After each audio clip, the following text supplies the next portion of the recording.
많은 부동산 전문가들이 이렇게 주장합니다. 이제 부동산으로 돈 버는 시대는 진짜 끝났어. 생산 인구가 계속해서 줄고 있는데 어떻게 집값이 올라? 우리나라도 일본처럼 버블이 터질 거야. 라고 말이죠. 그런데 어떻게 된 일인지 10년이 넘게 이 말을 들었지만 집값은 전혀 떨어질 기미를 보이지 않고 있습니다.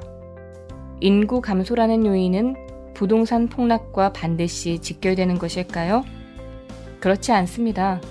한 예로 대구광역시의 인구는 2010년 251만 2천명으로 정점을 찍은 후 매년 해마다 그 수가 줄어들어 2020년 2월 기준으로 243만 2천명이 되었습니다. 그러나 이 지역의 아파트 값은 여전히 상승 중입니다. 정말 인구 감소가 부동산 폭락의 요인일까요? 또 어떤 전문가들은 이렇게 주장합니다. 부동산에 가장 영향을 많이 미치는 것은 금리야 금리. 지금 부동산 시장이 폭주하는 이유는 낮은 대출 이자 때문이야. 라고 말이죠. 금리가 낮아지면 집값은 무조건 오르는 것일까요? 하지만 그것도 정답은 아닙니다. 2009년에 금리가 5%에서 2%로 떨어진 적이 있었습니다. 전문가들의 논리에 따르면 이 정도면 거의 폭탄 수준으로 아파트 값이 치솟아야 하는데 정작 이 시기에 집값은 내려갔습니다. 그럼 인구 감소도 아니고 금리도 아니면 도대체 무엇이 문제일까요? 경제 상황에 따라 달라지는 것일까요? 이것도 100% 정답은 아니지만 완전히 틀린 말도 아닙니다. 실제로 1998년 외환위기 때와 2008년 세계경제위기 때 우리나라 부동산 시장은 엄청나게 폭락을 했으니까요. 하지만 IMF 때도 세계경제위기 때도 우리나라 부동산 시장은 고점 대비 30% 정도 떨어지는 수준에 그치고 말았습니다.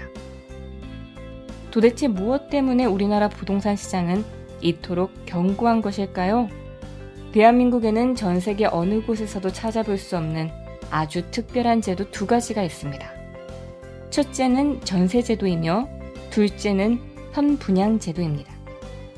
많은 사람들이 일본처럼 6억짜리 아파트가 1억 원까지 떨어지길 기대하지만 전 세계에서 유일한 이 두 제도는 아파트 값이 폭락하도록 쉽게 허용하지 않습니다.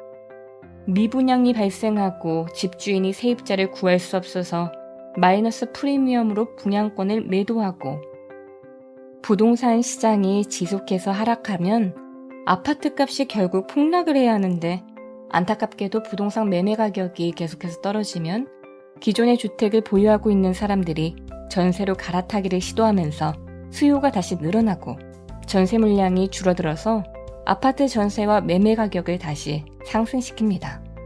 그리고 선분양 제도는 누구나 계약금 10%만 있으면 갭 투자를 시도할 수 있으니 전세제도와 함께 시너지 효과를 일으키며 부동산 폭등의 가장 큰 요인이 되고 있는 것입니다.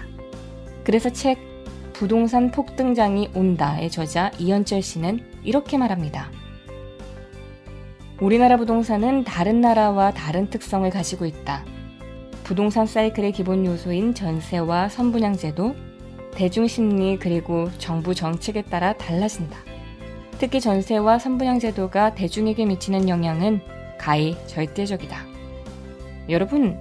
여러분은 아직도 인구 감소 때문에, 금리 때문에, 경제 상황 때문에 부동산 시장이 폭락할 것이라고 믿고 계신가요? 정부가 진정으로 바라는 것이 부동산 시장 폭락일까요? 전세와 선분양제도, 대중심리, 그리고 정부 정책이 지금껏 어떻게 달려져 왔는지를 공부해보세요. 지금까지 여러분이 진실이라고 믿어왔던 그 진실이 어쩌면 모두 거짓일 수도 있습니다. 인간은 자신이 보는 대로 남들이 하는 대로 따라서 결정하는 존재다. 데니얼 카너먼